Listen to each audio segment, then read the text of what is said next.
আসসালামু আলাইকুম। আশা করি সবাই ভালো আছেন। আজকে আমি এই যে শিং মাছ ভুনা করব। তো শিং মাছগুলি আমি যে 3টা শিং মাছ নিয়েছি, তো শিং মাছগুলো আমি পরিষ্কার করে নিয়েছি এই যে স্টিলের ছোবা দিয়ে ঘষে ঘষে। তো এইভাবে পরিষ্কার করাই ভালো। অনেকে পেঁপের ছোকা দিয়েও পরিষ্কার করে, পেঁপের পাতা দিয়ে পরিষ্কার করে। তো ওইভাবে পরিষ্কার করলে মাছটা সেদ্ধ সেদ্ধ হয়ে যায় আর মাছটার স্বাদও থাকে না। তো আমি এখন মাছগুলি কেটে নেব, তারপরে আমি রান্নাটা শুরু করব।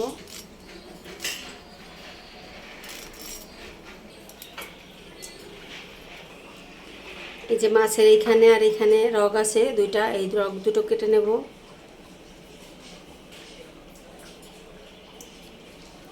এই যে এই রগটা টান দিলে বের হয়ে আসে।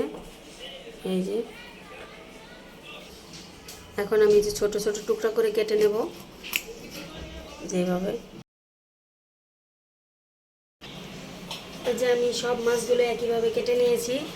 এখন আমি মাছগুলি ভালোভাবে ধুবো, তারপরে আমি পেঁয়াজ মরিচ সব কেটে গুছিয়ে নিব।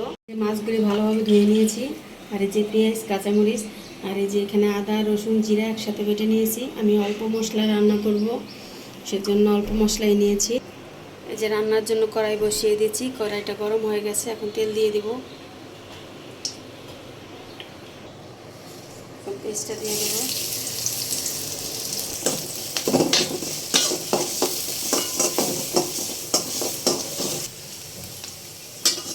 আমার পেঁয়াজটা অনেকটা ভাজা হয়ে গেছে, এখন আমি মশলাটা দিয়ে দিব।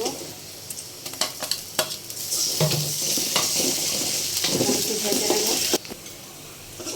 আমার মশলাটা অনেকটা ভাজা হয়ে গেছে, এখন আমি কাঁচামরিচগুলো দিয়ে দিব।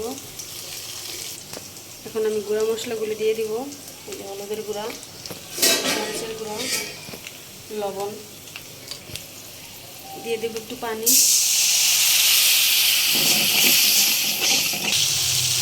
মশলা থেকে তেল ছেড়ে দিয়েছে, এখন আমি মাছগুলো দিয়ে দিব।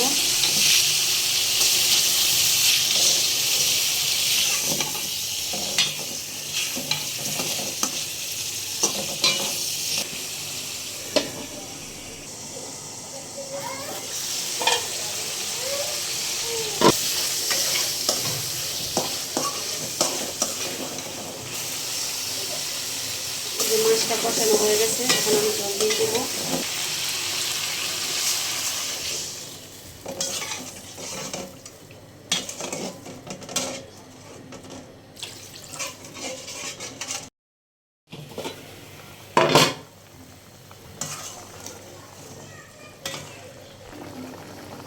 এই যে আমার মাছটা প্রায় হয়ে গেছে, এখন আমি এই যে ধনিয়া পাতাগুলো ছিঁড়ে দিয়ে দেবো।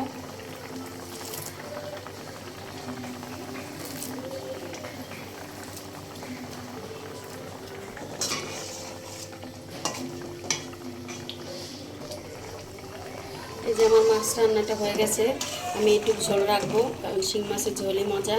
তো এখন আমি এটা বাটিতে ঢেলে নেব।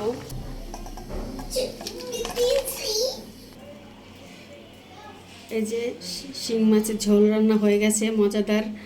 তো আপনারা এভাবে রান্না করে খাবেন, আশা করি ভালো লাগবে।